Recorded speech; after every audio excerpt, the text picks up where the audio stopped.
Hello everyone, welcome to the Way of Solutions. This is Arabul Rahman. Students, the Way of Solutions এ আমরা নতুনভাবে daily current affairs class শুরু করতে চলেছি। এটা 2025 সালের একদমই শেষের দিকে, যেখানে আজ 25শে ডিসেম্বর আমরা গুরুত্বপূর্ণ কারেন্ট অ্যাফেয়ার্স প্রশ্ন উত্তর আলোচনা করব। তার সাথে সাথে কিছু গুরুত্বপূর্ণ জেনারেল অ্যাওয়ারনেস এবং জিকের উপর থেকে প্রশ্ন উত্তরও প্র্যাকটিস করব। অর্থাৎ এই ক্লাসটি খুব দুর্দান্ত এবং হেল্পফুল একটি ক্লাস হতে চলেছে, যেখানে আমরা কারেন্ট অ্যাফেয়ার্সের সাথে সাথে অন্যান্য গুরুত্বপূর্ণ কিছু জিকে নিয়ে আলোচনা করব। যে জিকেগুলো আমি কথা দিচ্ছি একদমই টাফ এবং মডারেট লেভেলের কিন্তু জিকে হবে। ইজি জিকে আমি সেখানে কিন্তু রাখবো না, বেশিরভাগ টাফ এবং মডারেট লেভেলের জিকে সাথে সাথে কারেন্ট অ্যাফেয়ার্স প্র্যাকটিস করব। সো চলো আমরা আজ 25শে ডিসেম্বর আজ থেকে শুরু করছি একটা নতুন কারেন্ট অ্যাফেয়ার্সের সিরিজ। আর 2026-এর 1 জানুয়ারি থেকেই কিন্তু আমরা কারেন্ট অ্যাফেয়ার্স পুরোপুরি রেগুলার প্রতিদিন শুরু করব। তো অবশ্যই যারা নতুন স্টুডেন্টস আছো তাদেরকে বলবো, চ্যানেলে নতুন হলে অবশ্যই সাবস্ক্রাইব করে ফেলো চাকরির পরীক্ষার সেরা অনলাইন প্রতিষ্ঠান দ্য ওয়ে অফ সলিউশনকে। আর আমাদের দ্য ওয়ে অফ সলিউশনের টেলিগ্রাম চ্যানেলে যুক্ত না হলে অবশ্যই যুক্ত হয়ে যাবে। প্রথম প্রশ্ন স্ক্রিনে দেওয়া হচ্ছে। 1 নম্বর প্রশ্নে বলা হচ্ছে 2025 সালে জাতীয় গণিত দিবস বা ন্যাশনাল ম্যাথমেটিক্স ডে কবে পালিত হয়েছে? এটা প্রতি বছরই পালিত হয়ে থাকে জাতীয় গণিত দিবস 22শে ডিসেম্বর, অপশন বি। বলা হচ্ছে কি পয়েন্টে, ইন ইন্ডিয়া ভারতে national mathematics day is celebrated every year on December 22, অর্থাৎ প্রতি বছর 22শে ডিসেম্বর ভারতে আমরা জাতীয় গণিত দিবস পালন করি। This day commemorate the birth anniversary of the legendary mathematician Srinivasa Ramanujan. Srinivasa Ramanujan ভারতের একজন লেজেন্ডারি ম্যাথামেটিশিয়ান, যার জন্ম প্রাচীন মাদ্রাজে হয়েছিল, এবং সেই আমরা দেখব রামানুজনের জন্মদিনে এটা আমরা পালন করি। The day was formally instituted in 2011 by then Prime Minister Dr. Manmohan Singh during the 125th December birth anniversary celebration of Ramanujan at Madras University। অর্থাৎ এই দিনটা প্রথম পালিত হয়েছিল ডক্টর মনমোহন সিং, ফর্মার আমাদের ভারতের প্রাইম মিনিস্টার, তার দ্বারা রামানুজনের 125তম বার্থ অ্যানিভার্সারিতে ইন মাদ্রাজ ইউনিভার্সিটি, মাদ্রাজ বিশ্ববিদ্যালয়ে। দ্য ফলোয়িং ইয়ার 2012, অর্থাৎ তার পরের বছর 2012 was designated as the national mathematics year, অর্থাৎ 2012 সালকে আমরা জাতীয় গণিত দিবস হিসাবেও কিন্তু দেখে থাকি। সো খুব খুব গুরুত্বপূর্ণ, কার জন্মদিনে এটা পালন করা হয়? সেটা হচ্ছে শ্রীনিবাস রামানুজনের জন্মদিনে। নেক্সট কোশ্চেন, বিশ্বের প্রথম ব্যক্তি হিসাবে কার নেট সম্পদ বা নেটওয়ার্থ $700 বিলিয়ন অতিক্রম করেছে? অর্থাৎ $700 বিলিয়ন অতিক্রম করেছে কার নেট সম্পদ? ইলন মাস্ক এখানে রাইট অ্যান্সার হবে। বিশ্বের সবথেকে ধনী ব্যক্তি ইলন মাস্ক। ফোর্বস একটি ম্যাগাজিন, ফোর্বসের রিয়েল টাইম বিলিয়নিয়ার তালিকা অনুযায়ী তার নেট সম্পদ প্রায় 749 বিলিয়ন। আমি যখন ক্লাস রেকর্ড করছি এতক্ষণে 750 বিলিয়নও হয়ে যেতে পারে। তো 749 বিলিয়ন কত কোটি ডলার? কোটিতে যদি আমরা এটা নিয়ে আসি তাহলে এটা 74,900 ক্রোড় কোটি ডলার। তিনি ইতিহাসের প্রথম ব্যক্তি হিসাবে 700 বিলিয়ন ডলারের সম্পদের মাইল ফলক স্পর্শ করেছেন। ইলন মাস্ক প্রধান কোম্পানিগুলো হলো কি? তার প্রধান কোম্পানিগুলো হলো ইলেকট্রিক গাড়ি নির্মাতা টেসলা, মহাকাশ গবেষণা সংস্থা SpaceX, social media platform x যেটা পূর্বে টুইটার নামে পরিচিত ছিল, আর তারই সাথে কৃত্রিম বুদ্ধিমত্তা সংস্থা x AI, brain computer interface company Neuralink. এছাড়াও তিনি পেপল এর সহ প্রতিষ্ঠাতা ছিলেন। পেপল বর্তমানে এই কোম্পানির মালিক তিনি নয়, তবে এটার তিনি সহ প্রতিষ্ঠাতা ছিলেন, একটা পেমেন্ট অ্যাপ। এই সমস্ত কোম্পানির মালিক তিনি, অ্যান্ড তিনি বিশ্বের মধ্যে প্রথম ব্যক্তি হিসাবে $700 বিলিয়ন মালিক হয়েছেন। নেক্সট হচ্ছে 2025 সালে বিডব্লিউএফ ওয়ার্ল্ড ট্যুর ফাইনালে সাত্বিক সাইরাজ রাঙ্কিরেড্ডি অ্যান্ড চিরাগ শেট্টি কোন পদক জিতেছেন? ভারতের দুইজন ব্যাডমিন্টন দ্বৈত প্লেয়ার চিরাগ শেট্টি এবং সাত্বিক সাইরাজ, এরা দুজনে 2023 2023 সালে ক্রীড়া জগতে কৃতিত্বের জন্য মেজর ধ্যানচাঁদ খেলরত্ন পুরস্কারে ভূষিত হয়েছিল। আর রিসেন্টলি 2025 সালে বিডব্লিউএফ ওয়ার্ল্ড ট্যুর ফাইনালে তারা ব্রোঞ্জ পদক জিতেছে।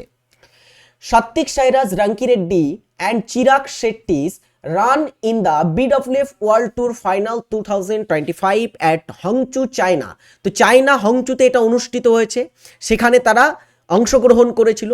The Indian men's doubles pair lost in the semifinal, তারা সেমিফাইনালে এই দ্বৈত দুজন হেরে যায় এবং settling for a bronze medal, তাদের কিন্তু ব্রোঞ্জ নিয়ে সন্তুষ্ট থাকতে হয়েছে। তো খুব ইম্পর্টেন্ট, এটা কোথায় আয়োজিত হয়েছিল? হংচু, চায়নাতে, সেখানে তারা ব্রোঞ্জ জিতেছে। নেক্সট ক্রীড়া থেকে আরেকটা কারেন্ট অ্যাফেয়ার্স, আমাদের আজকের প্রথম এশীয় মহিলা ক্রিকেটার হিসাবে T20 ক্রিকেটে 4000 রান বা 4000 রান পূর্ণ করলেন কে? T20 মহিলাদের T20তে 4000 রান রিসেন্টলি কমপ্লিট করেছেন স্মৃতি Mandhana. Smriti Mandhana Indian vice captain, মহিলা ক্রিকেট দলের ভাইস ক্যাপ্টেন, সেই মহিলা ক্রিকেট দল যারা রিসেন্টলি কিন্তু আমরা দেখব 2025 সালে ওডিআই ক্রিকেট বিশ্বকাপ জিতেছে প্রথমবারের জন্য, আর সেই দলের ভাইস ক্যাপ্টেন ছিলেন স্মৃতি মান্ধানা। স্মৃতি মান্ধানা স্ক্রিপ্টস হিস্ট্রি তিনি ক্রিয়েট করেছেন, becoming the first Indian women to surpass 4000 run in women's T20 international. The elegant left hander achievement the landmark during the first T20 international against Sri Lanka at Visakhapatnam. December মাসে recently বিশাখাপত্তনমে শ্রীলঙ্কার সাথে দ্বিপাক্ষিক আমরা দেখব একটা T20 সিরিজে, ফার্স্ট ম্যাচটাতেই তিনি কিন্তু এই অ্যাচিভমেন্টটা গড়েছেন, 4000 রান কমপ্লিট করেছেন ফার্স্ট ইন্ডিয়ান হিসাবে। আচ্ছা, এখান থেকে আরেকটা জিনিস দেখে রাখো, স্মৃতি মান্ধানা একজন left hander batsman. Clear? Next question. আচ্ছা, এখান থেকে আরেকটা দেখো, সব থেকে বেশি পরিমাণে ওয়ার্ল্ডের ভিতরে T20 রান আছে নিউজিল্যান্ডের ব্যাটসম্যান SW ব্যাটিস, তার মহিলাদের ক্রিকেটে 4716 রান তিনি কমপ্লিট করেছেন, হাইয়েস্ট 124 রান। ওকে, নেক্সট যদি দেখি স্মৃতি মান্ধানা আছে সেকেন্ড পজিশনে, স্মৃতি মান্ধানা 4021 রান, হাইয়েস্ট 112। তারপরে ভারতীয় ক্রিকেট দলের ক্যাপ্টেন হরমনপ্রীত কৌর 2009 থেকে 2025 মধ্যে তিনি 3679 রান কমপ্লিট করেছেন এখনো পর্যন্ত। এই হচ্ছে ভারতীয়দের অ্যাচিভমেন্ট, ভারতীয় মহিলাদের অ্যাচিভমেন্ট ইন T20 ক্রিকেট। 2011 অনুযায়ী 11ই জানুয়ারি 2026 ড্যাশ তাদের প্রথম পলিমার ব্যাংকনোট করার কথা ঘোষণা করেছে। অর্থাৎ এদের ভিতরে একটা দেশ, তারা 2026 সালের 11ই জানুয়ারির মধ্যে প্রথম পলিমার ব্যাংকনোট ঘোষণা করবে। সেটার নাম কি বা চালু করবে, সেটার নাম হচ্ছে ওমান। ওমান মধ্যপ্রাচ্যের দেশ। Oman has introduce its first polymer 1 rial banknote. তো তারা 1 রিয়াল ব্যাংকনোট কিন্তু রিসেন্টলি ইন্ট্রোডিউস করিয়েছেন। Oman launch first polymer 1 rial banknote, circulation start from January 2026। অর্থাৎ এটা কিন্তু সার্কুলেশন হবে 2026 থেকে, মানে কার্যকর হবে অ্যাকচুয়ালি। ভারতীয় মহিলা কমিশন, হ্যাঁ, national commission for women, NCW নারী কেন্দ্রিক নীতি নির্ধারণী বা নারী কেন্দ্রিক নীতি নির্ধারণী বিষয়ে গবেষণার জন্য সম্প্রতি কোন ফেলোশিপটি চালু করেছে? রিসেন্টলি জাতীয় মহিলা কমিশন নারী কেন্দ্রিক নীতি নির্ধারণের জন্য যে গবেষণামূলক বা গবেষণার জন্য সম্প্রতি যে ফেলোশিপটি চালু করেছে সেটির নাম Shakti scholars. National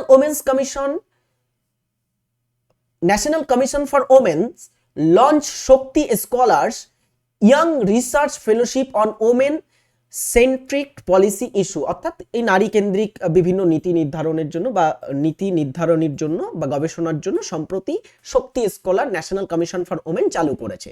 okay, the national commission for women is a statutory body of the government of India. অর্থাৎ ভারতীয় সরকারের বা ভারত সরকারের একটা বিধিবদ্ধ সংস্থা হচ্ছে এই national commission for women. Established in 1992 under the National Commission for Women Act 1990। অর্থাৎ 1990 সালের জাতীয় মহিলা কমিশনের আইন অনুসারে 1992 এটা স্থাপিত হয়েছিল। একটু জেনে রাখবে এটা। পরেরটা, ভারত এবং কোন দেশ সম্প্রতি সামুদ্রিক ঐতিহ্যের ক্ষেত্রে সহযোগিতা জোরদার করতে একটি মৌ স্বাক্ষর করেছে। রিসেন্টলি ভারত এবং নেদারল্যান্ডস সামুদ্রিক ক্ষেত্রে বা সামুদ্রিক ঐতিহ্যের ক্ষেত্রে সহযোগিতা জোরদার করতে একটা মৌ স্বাক্ষর করেছে।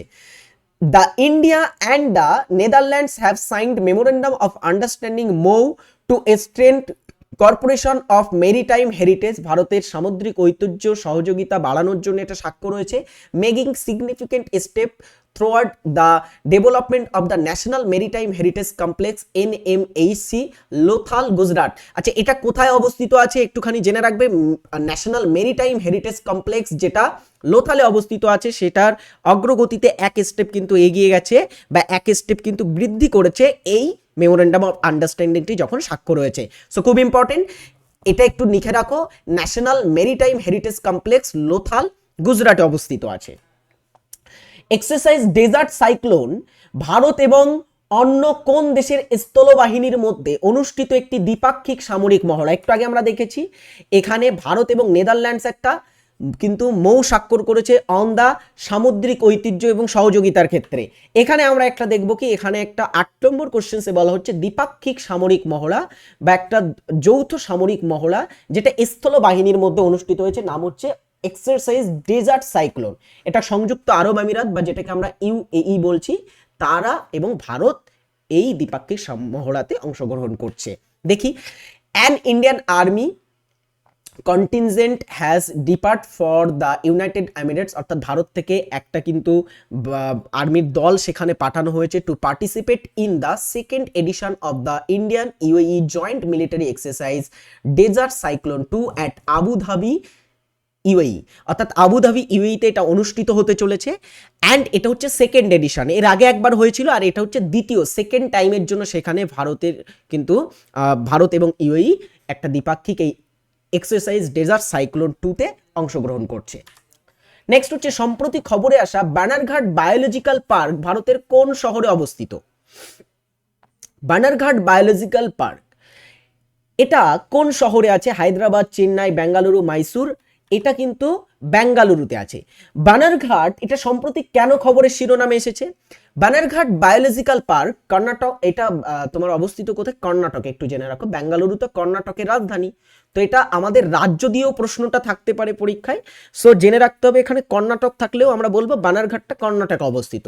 তো বানারঘাট যেটা কর্ণাটকের বেঙ্গালুরুতে অবস্থিত, Bannerghatta zoological park carried out the import of 8 black cap capuchin monkeys, অর্থাৎ ব্ল্যাক ক্যাপ মানে কালো টুপি capuchin monkeys as part of the animal exchange program with South Africa. South আফ্রিকার সাথে একটা প্রাণী এক্সচেঞ্জ প্রোগ্রামের মধ্যে কিন্তু এই ব্ল্যাক ক্যাপ ক্যাপিচিনো মানকিসটা সেখান থেকে আমাদের এই বানারঘাটে আনা হয়েছে।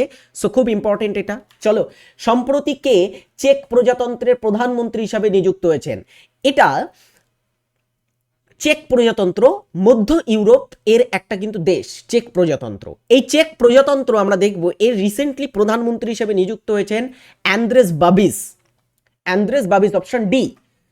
Andres Babis has been appointed as the Czech Republic's new Prime Minister. The Czech Republic is a landlocked country in Central Europe. আচ্ছা, ইউরোপে বেশ কিছু এরকম ল্যান্ডলক কান্ট্রি আছে যেগুলো একটু দেখে রাখবে। NTPC কিংবা রেলওয়ে গ্রুপ ডি অথবা SSC লেভেলের পরীক্ষার ক্ষেত্রে প্রশ্নগুলো থাকে। তো এটা ইউরোপের একটা ল্যান্ডলক, সেন্ট্রাল ইউরোপ বা মধ্য ইউরোপের একটা ল্যান্ডলক কান্ট্রি চেক রিপাবলিক। রাজধানী হচ্ছে প্রাগ, রাজধানী প্রাগ। ওকে, এই হচ্ছে আমাদের আজকের 10টা কারেন্ট অ্যাফেয়ার্স। প্রতিদিন আমরা 10টা কারেন্ট অ্যাফেয়ার্স নিয়ে আলোচনা করব। আচ্ছা, এখানে কিন্তু ক্লাসটা শেষ নয়, আমার ক্লাসটা কিন্তু কন্টিনিউ হবে with GK questions. GK questions, বেশ কিছু গুরুত্বপূর্ণ জিকে নিয়ে আলোচনা করব। তার আগে বলে রাখি, যারা এখনো আমাদের দ্য ওয়ে অফ সলিউশনের TWS একাডেমি অ্যাপ ডাউনলোড করনি, নতুন স্টুডেন্টস আছো, তাদের সকলকে বলবো TWS একাডেমির মাধ্যমে তোমরা সেরা চাকরির প্রিপারেশন নিতে পারবে বিভিন্ন ব্যাচে ভর্তি হয়ে, যেখানে তোমাদের ফাউন্ডেশন ক্লিয়ার করানো হবে। যারা প্র্যাকটিস করতে চাও, চ্যাপ্টার ওয়াইজ প্র্যাকটিস, কোন সিলেবাস কি কিছু বুঝতে পারছো না, তাদের জন্য কিন্তু ব্যাচ হচ্ছে পারফেক্ট। ইউটিউবে দেখে কিন্তু এইভাবে তুমি পারফেক্ট একটা গুছিয়ে পড়াশোনা করতে পারবে না।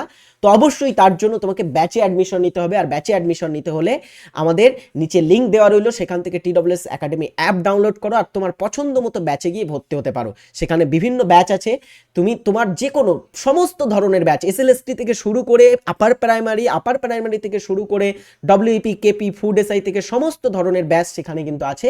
তো যে ব্যাচে ইচ্ছা তুমি সেখানে অ্যাডমিশন নিতে পারো। অনগোয়িং লাইভ ব্যাচ এইগুলো চলছে, যার মধ্যে গ্রুপ সিডির ব্যাচে যারা অ্যাডমিশন নিতে চাও অবশ্যই অ্যাডমিশন নিতে পারো। গ্রুপ সিডির নতুন সিলেবাস ভিত্তিক ক্লাস সেখানে কিন্তু অলরেডি শুরু হয়ে গেছে। চলো কিভাবে ভর্তি হবে, এখানে দেখো ভর্তি হওয়ার জন্য তোমাকে পেইড কোর্সে ক্লিক করতে হবে। আমাদের অ্যাপ ওপেন করলে সেখানে পেইড কোর্স বাটন পাবে, সেখানে ক্লিক করতে হবে। তারপরে তোমরা কিন্তু এর ভিতরে গিয়ে বিভিন্ন ব্যাচ পাবে, সেখানে বাই অপশান আসবে, বাই অপশানে ক্লিক করলে, যে ব্যাচে ক্লিক করবে তারপরে বাই অপশান আসবে, বাই অপশানে ক্লিক করলে কিন্তু তুমি বাই করতে পারবে। ওকে, এইবারে চলো জিকে কোশ্চেন্স আমরা কিছু প্র্যাকটিস করব। 20টা জিকে প্রশ্ন আছে। অ্যামাইলেজের উৎপত্তি স্থল কোথায়? অ্যামাইলেজ দুই ধরনের হয়, একটা অ্যামাইলেজ আমাদের লালা গ্রন্থি থেকে উৎপত্তি লাভ করে, আর একটা অ্যামাইলেজ কিন্তু উৎপত্তি লাভ করে থাকে আমাদের অগ্নাশয় থেকে। তো অগ্নাশয় থেকে আমরা এখানে রাইট অ্যান্সার করব, অ্যামাইলেজ উৎপত্তি লাভ করছে। উদ্ভিদ কোষ প্রাচীর নিচের কোনটি দিয়ে গঠিত? উদ্ভিদের যে কোষ প্রাচীর থাকে, সাধারণত কোষ আমরা দেখেছি প্রাণী কোষে কি থাকে, প্রাণী কোষ আর উদ্ভিদ কোষের মধ্যে পার্থক্য কি? প্রাণী কোষে কোষ প্রাচীর থাকে না, উদ্ভিদ কোষে কিন্তু কোষ প্রাচীর থাকে, আমরা এটা জানি। প্রাণী কোষে কোষ পর্দা থাকে, উদ্ভিদ কোষেও কোষ পর্দা থাকে, কিন্তু কোষ প্রাচীর দুটোতেই থাকে না। উদ্ভিদে স্পেশালি কিন্তু কোষ প্রাচীর থাকে। সো সেই উদ্ভিদ কোষের কোষ প্রাচীর কি দিয়ে গঠিত? এক ধরনের সেলুলোজ দিয়ে গঠিত, সেলুলোজ দ্বারা গঠিত। কোন ধরনের প্রতিবিম্বকে পর্দায় ধরা যায় না কিন্তু ছবি তোলা যায়? চলো প্রথম তিনটেই সায়েন্স কোশ্চেন্স হয়ে গেল। এক ধরনের প্রতিবিম্বকে আমরা পর্দায় ধরতে পারি না কিন্তু ছবি তুলতে পারি, সেটি হচ্ছে অসৎবিম্ব। অসৎবিম্ব। NABARD, national bank for agriculture and rural development, এই নাবার্ডটা যারা জানো না তাদেরকে বলে রাখি, এটা হচ্ছে ভারতের একটা ন্যাশনাল ব্যাংক, যারা ডিয়ার স্টুডেন্টস কৃষি ও গ্রামীণ উন্নয়নের পিছনে কাজ করে থাকে। তো কৃষি এবং গ্রামীণ উন্নয়নের জন্য কাজ করে থাকে নাবার্ড এবং তাদেরকে লোন প্রোভাইড করে থাকে। সেই নাবার্ড প্রতিষ্ঠিত হয়েছিল 1982, 1982 সালে স্থাপিত হয়েছিল। নাবার্ড যে স্থাপিত হয়, এই নাবার্ড ডিয়ার স্টুডেন্টস কোন কমিটির সুপারিশে স্থাপিত হয়? শিবরামন কমিটির সুপারিশে স্থাপিত হয়েছিল 1982-তে। এর সদর দপ্তর আছে কোথায়? এর সদর দপ্তর অবস্থিত আছে মুম্বাইতে। চলো পরেরটা দেখব। চিল্লাই খেলান, বা এটাকে উচ্চারণ এইভাবেও করা যেতে পারে সিলাই খেলান বা চিল্লাই খেলান, উৎসবটি কোন অঞ্চলে তীব্র শীতের সময়কে চিহ্নিত করে? চিল্লাই খেলান এটা সাধারণত ডিসেম্বর মাসের 20-21 তারিখ থেকে শুরু হয়ে থাকে এবং জানুয়ারি মাসের 29 থেকে 31 তারিখের মধ্যে কিন্তু চলে থাকে। তো এই যে টানা প্রায় 40 দিনের একটা তীব্র শীতের পিরিয়ড, এই পিরিয়ডটাকে সাধারণত কাশ্মীরে বলা হয়ে থাকে চিল্লাই খেলান, বা কাশ্মীরের একটা কিন্তু উৎসব। 40 দিনের তীব্র বরফ, যেখানে পুরো কাশ্মীরটা কিন্তু ফ্রোজেন হয়ে যায়, পুরো কাশ্মীরের জলাভূমিগুলো ফ্রোজেন হয়ে যায়, এমন একটা পরিস্থিতিকে বলা হচ্ছে গিন্নি সহগ। হ্যাঁ, যেটাকে বলা হচ্ছে দ্য গিনি কোএফিসিয়েন্ট, কি পরিমাপের জন্য ব্যবহৃত হয়ে থাকে? অর্থনীতির একটা প্রশ্ন। গিনি কোএফিসিয়েন্ট বা গিনি সহগ সাধারণত আয়ের বৈষম্য পরিমাপ করতে ব্যবহৃত হয়, বা আয়ের অসমতা পরিমাপ করতে আমরা ব্যবহার করে থাকি। তৈমুর কার রাজত্বকালে ভারতে আক্রমণ করেন? তৈমুর বলতে বলা হচ্ছে তৈমুর লং এর কথা। তৈমুর লং যখন আমাদের ভারতে সুলতানি যুগ চলছিল, সুলতানি যুগ একদমই তুগলক যুগ বলে যে যুগটা আছে, তুগলক যুগের একদমই শেষের দিকে তৈমুর লং ভারত আক্রমণ করে। কত সালে? 1398 সালে তৈমুর লং ভারত আক্রমণ করেছিলেন, এবং সেই সময় ভারতের যিনি রাজত্বে ছিলেন বা রাজা ছিলেন তিনি হচ্ছেন নাসিরউদ্দিন মাহমুদ শাহ। এই নাসিরউদ্দিন মাহমুদ শাহ হচ্ছেন শেষ তুগলক শাসক। তুগলক বংশের প্রথম শাসক যিনি ছিলেন, তুগলক বংশ সব থেকে বেশি দিন ধরে কিন্তু শাসন করেছিল দিল্লিতে। তো তুগলকদের প্রথম শাসক ছিলেন গিয়াসউদ্দিন তুগলক বা গাজী মালিক, আর শেষ যিনি শাসক ছিলেন তিনি হচ্ছেন নাসিরউদ্দিন মাহমুদ শাহ তুগলক, ইনি শেষ তুগলক শাসক। গোল্ডম্যান পুরস্কার কিসের জন্য দেয়া হয়? গোল্ডম্যান পুরস্কার কিসের জন্য এবং কোন ক্ষেত্রে দেয়া হয়? পরিবেশ ক্ষেত্রে অসামান্য অবদানের জন্য বা পরিবেশ কর্মীদেরকে পরিবেশ ক্ষেত্রে কৃতিত্ব অর্জনের জন্য তাদেরকে এই সম্মানে সম্মানিত করা হয়ে থাকে গোল্ডম্যান প্রাইজে। এটা হচ্ছে গোল্ডম্যান এনভায়রনমেন্টাল অ্যাওয়ার্ড বলা হয় এটাকে। লেজার প্রিন্টারে নিচের কোন ধরনের লেজার ব্যবহার করা হয়ে থাকে? আধুনিক যে লেজার প্রিন্টার আছে সেখানে আমরা কোন ধরনের লেজারের ব্যবহার দেখতে পাবো? Dye laser, gas laser, semiconductor laser. Right answer এটাই, সেমিকন্ডাক্টর লেজারের ব্যবহার লেজার প্রিন্টারে করা হয়ে থাকে। কখন প্রথম আইসিএস পরীক্ষা লন্ডনে অনুষ্ঠিত হয়েছিল? আইসিএস মানে কি? আইসিএস মানে হচ্ছে ইন্ডিয়ান সিভিল সার্ভিসেস পরীক্ষা। ইন্ডিয়ান সিভিল সার্ভিসেস পরীক্ষা এটা লন্ডনে প্রথম অনুষ্ঠিত হয় কবে? 1855-তে প্রথম কিন্তু আমরা দেখব লন্ডনে আইসিএস পরীক্ষা অনুষ্ঠিত হয়েছিল। আচ্ছা, ভারত থেকে প্রথম আইসিএস কে ছিল? ভারত থেকে প্রথম আইসিএস হয়েছিল কে, বা ইন্ডিয়ান সিভিল সার্ভিসেস কে উত্তীর্ণ করে হয়েছিলেন বা উত্তীর্ণ লাভ করেছিলেন? তার নাম হচ্ছে সত্যেন্দ্রনাথ ঠাকুর।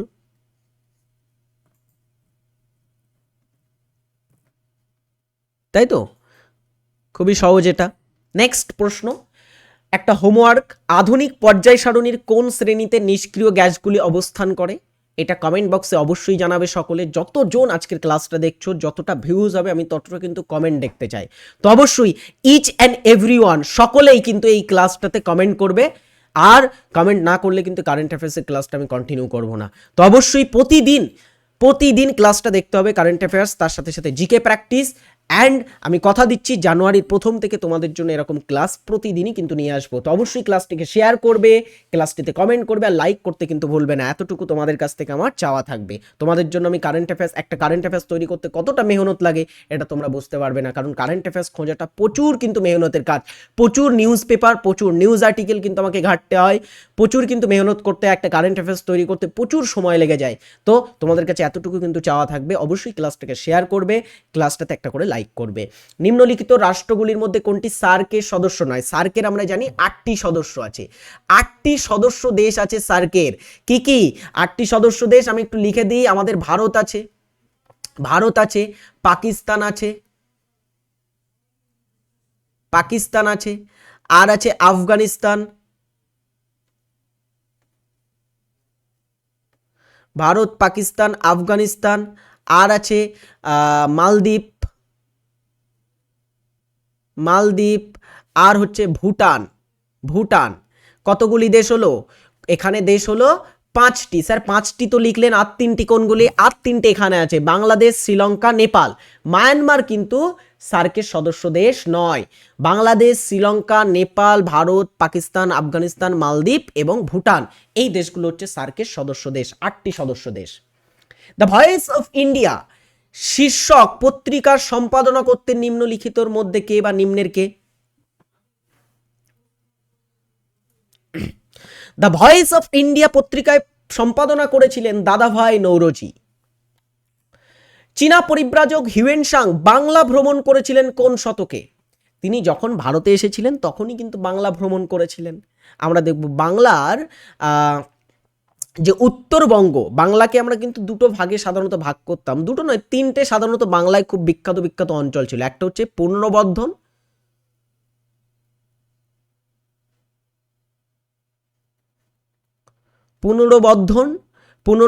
বলতে আমাদের বর্তমানে বাংলাদেশের উত্তর অংশ আর আমাদের ওয়েস্ট বেঙ্গলের উত্তর অংশ, মানে এক কথায় বলতে গেলে উত্তরবঙ্গ অঞ্চলকে বোঝানো হচ্ছে। এটা অবিভক্ত বাংলার উত্তরবঙ্গকে বলা হতো পুনর্বর্ধন।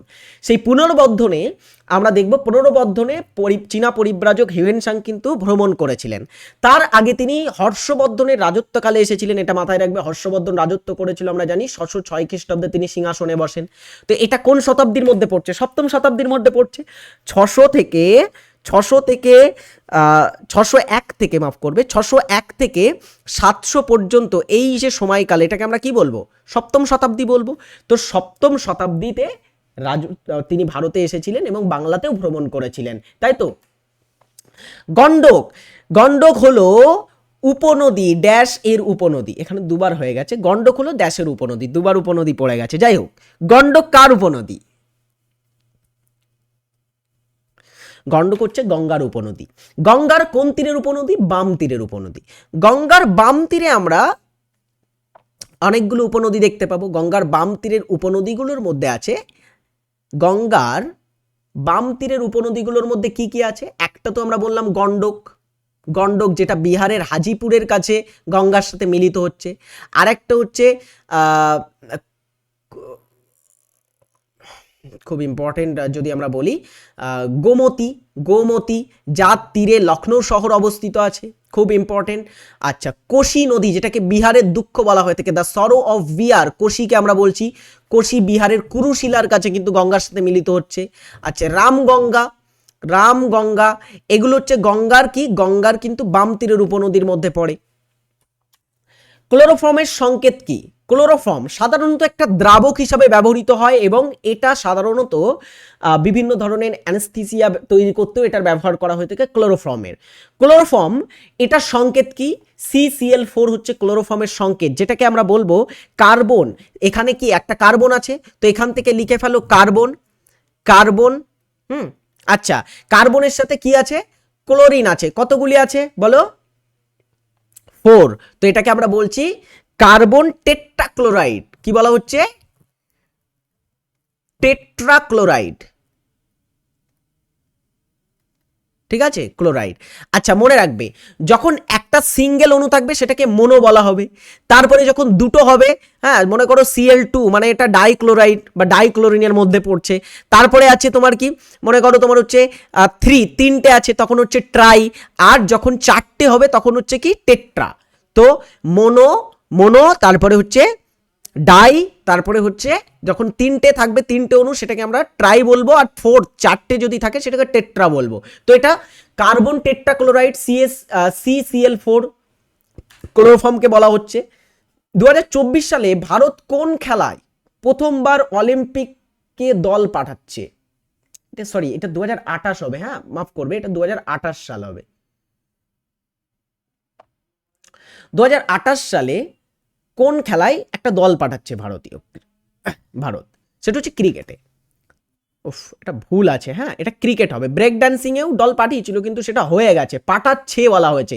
তো 2028 সালে ক্রিকেটে কিন্তু ভারত দল পাঠাচ্ছে, কারণ 2028 সালের অলিম্পিকে ক্রিকেট খেলাটাকে ইন্ট্রোডিউস করা হচ্ছে বা ক্রিকেট খেলাটাকে অলিম্পিকে অন্তর্ভুক্ত করা হচ্ছে। সেটা T20 ফরম্যাট হবে। এটা কোন ফরম্যাট হচ্ছে?